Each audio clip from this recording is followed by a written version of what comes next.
Donc dans cette deuxième partie pour le Blender Render classique sous Blender, je vais voir les matériaux et l'éclairage donc pour améliorer et atteindre une qualité plus réaliste que cet aspect très virtuel des objets.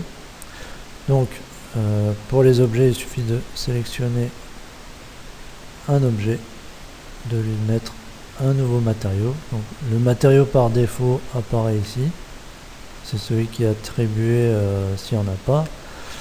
Alors on peut régler la diffuse, le spéculaire, donc on va l'appeler cube, parce que j'ai pas de nom de matériau. Alors on va faire une espèce de plastique bleu, voilà, tac. Alors la réflexion spéculaire, c'est la réflexion des sources lumineuses, quelles qu'elles soient, et elles sont toutes assimilées à un point à chaque fois. Donc chaque source devient un point lumineux et la réflexion est traitée par un algorithme, une fonction qui dépend ici du modèle qu'on choisit. Donc si on prend Blinn ou Phong, le plus classique, on peut régler la dureté et l'intensité et la couleur. La couleur, c'est plutôt pour l'aspect métallique. Donc si on prend une couleur identique à la diffuse, on aura un effet un peu métallisé. Voilà. Donc pour le blanc, ça va être, pour le plastique, ça va être blanc. Donc, je vais mettre ça pour le cube. Et pour la sphère, on va prendre cube. Et on va le dupliquer. En fait, ici, j'ai un indicateur qui me dit que ce matériau est maintenant utilisé 2 fois. Donc, si je fais rendu, j'ai mis 2 fois le même matériau sur mes objets. Voilà. Alors, si je veux faire un différent, je peux reprendre le même modèle et ici, je clique sur le petit 2 et je renomme en sphère, par exemple. Voilà, et je donne une couleur. Et donc là, je vais faire du brillant pour changer. Voilà, ça c'est un sinus cardinal avec un exposant ici, ce qui me donne sa moustache spéculaire.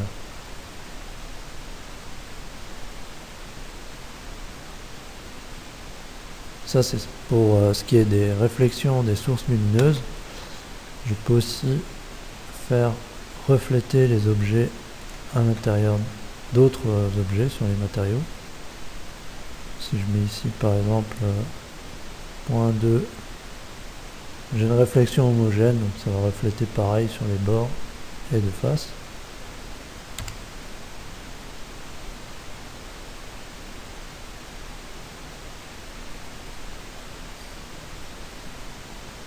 Voilà. Alors c'est pas très réaliste, il faut rajouter un facteur ici qui est résolu par la loi de Fresnel. Donc on donne un indice de réfraction pour l'objet. Donc il existe une table d'indices de réfraction sur Wikipédia ou d'autres sites qui référencent un certain nombre de matériaux. Donc, pour s'approcher d'un matériau spécifique, il suffit de mettre le bon indice. Et ici le blend, je vais mettre 1.5. C'est des valeurs que j'avais trouvées précédemment. Donc pour avoir une réflexion frontale faible et latérale forte, un peu comme une bille en verre ou une vitre. Voilà. Là j'ai un matériau vitreux et un peu plus réaliste. Alors ça change rien pour la tâche spéculaire qui est traitée à part ici. Donc je vais améliorer ça, je vais faire que mon objet n'est plus, ma source lumineuse n'est plus un point, mais un objet à part entière. Pour ça, je vais utiliser une source de type area. Donc je peux renommer, je peux modifier la propriété de la lampe de type point. Je vais le mettre ici en area.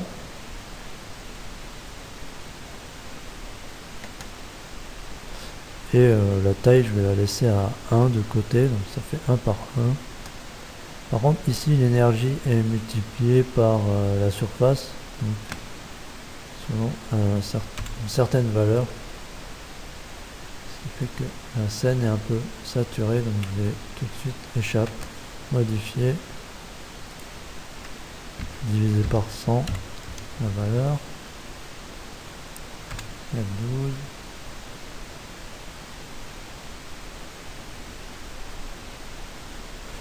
Alors là, le tracé a considérablement ralenti.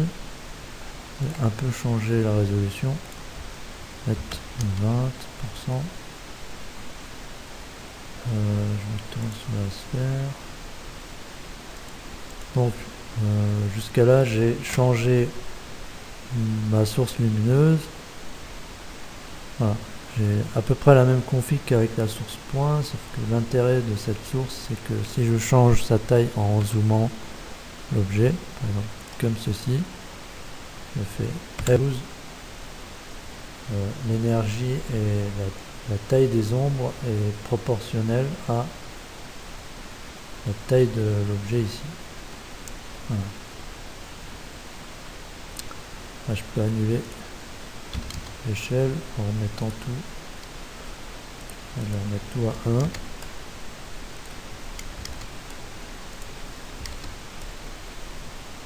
Voilà. Là, normalement, voilà, j'ai une ombre un peu plus resserrée, un peu plus fine, et donc moins d'énergie lumineuse. Alors pour faire que la source lumineuse reflète dans l'objet, j'ai pas d'autre choix que de créer un objet qui va s'apparenter à la source. Donc je vais faire Shift S, je vais mettre le curseur toSelected donc sur cet objet là, sur la source lumineuse. Faire Shift A, ajouter une mèche de type plane, et je vais remettre à l'échelle donc S.5, parce que faut diviser par 2 la taille entrée pour changer le plan, et je vais lui donner une texture d'apparence lumineuse. L'apparence lumineuse, c'est quoi? C'est le spéculaire nul. Et ici, une émission, on va mettre 2 entrée. Donc là, j'obtiens un objet lumineux, et il y a d'autres options ici pour éviter que cette source, cet objet ne cache la lumière par mégarde.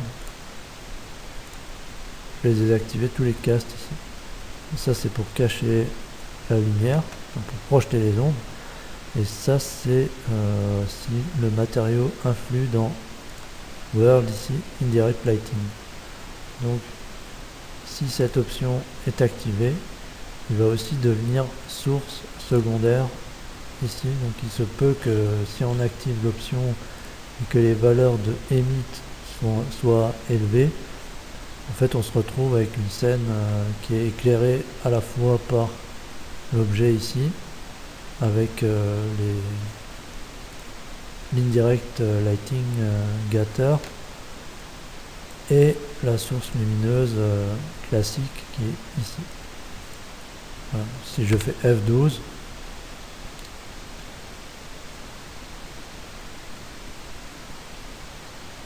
là on voit pas trop. Ce que je vais faire d'autre, c'est prendre l'objet, sélectionner, faire Shift, bouton droit pour sélectionner à la fois l'objet et la source lumineuse. Je vais faire un CTRL P donc pour parenter l'objet à la source. Si je déplace la source, l'objet qui donne l'apparence matérielle à la source se déplace aussi. Si je fais S comme Scale, sélectionner ici. 12.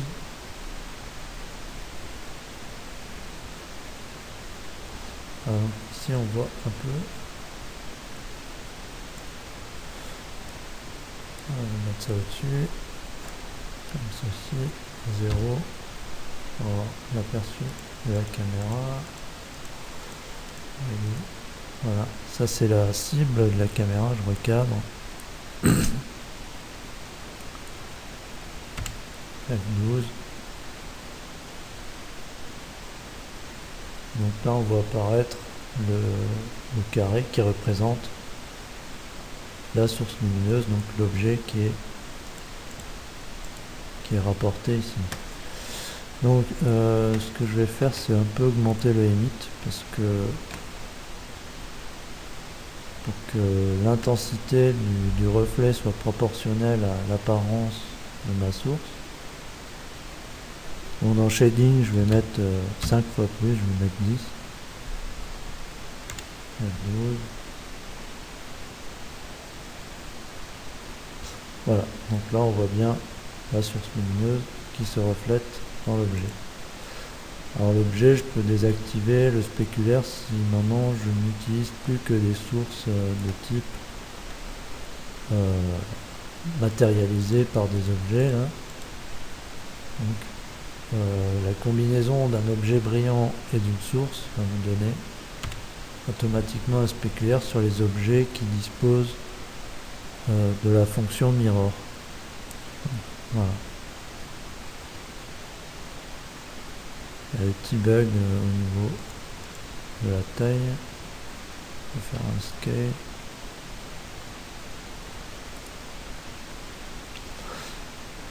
Alors, il y a possibilité de rajouter une cible aussi pour la source lumineuse. Donc je fais Shift S, cursor to center, Shift A, rajouter un objet vide, un petit sphère. Donc un objet dématérialisé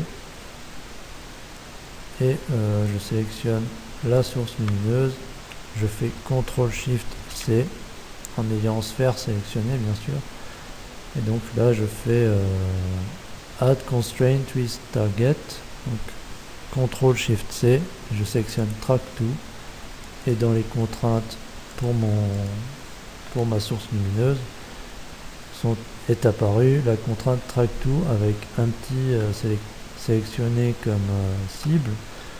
Là je mets -ZY pour viser correctement, orienter la cible. Je peux changer la taille. Je vais l'appeler cible camp. Donc si j'ai la cible, la source lumineuse et l'objet sélectionné, si je fais Shift D, Blender va conserver les liens de parenté de la partie dupliquée. Donc je peux faire Rotate, donc déplacer la cible. Donc là j'obtiens deux sources lumineuses faciles à manipuler. Voilà.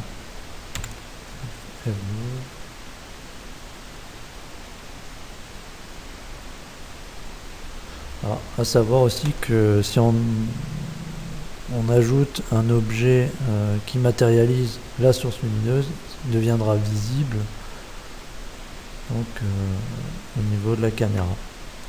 Voilà. Ça rajoute un certain réalisme, ça peut être un inconvénient dans d'autres cas. Là pour le coup c'est pas mal.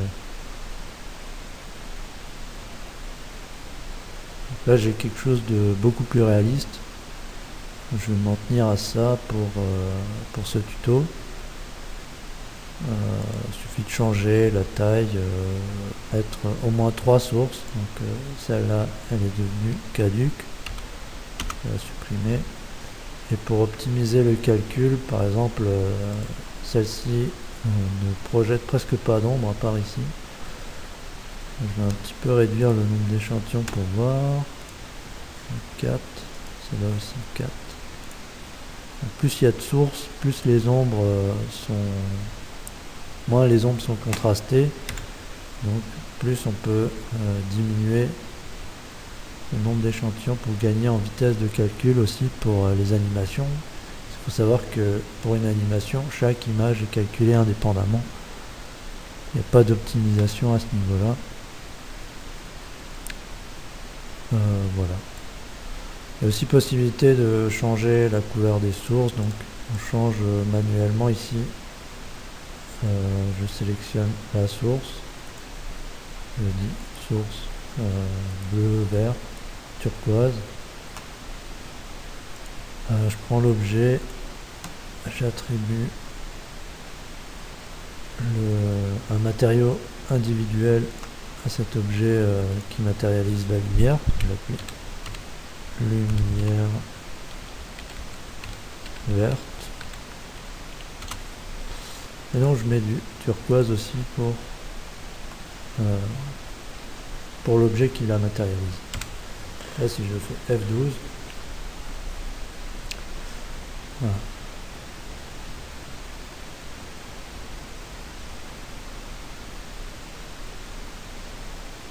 Voilà, donc c'est tout pour ce tuto.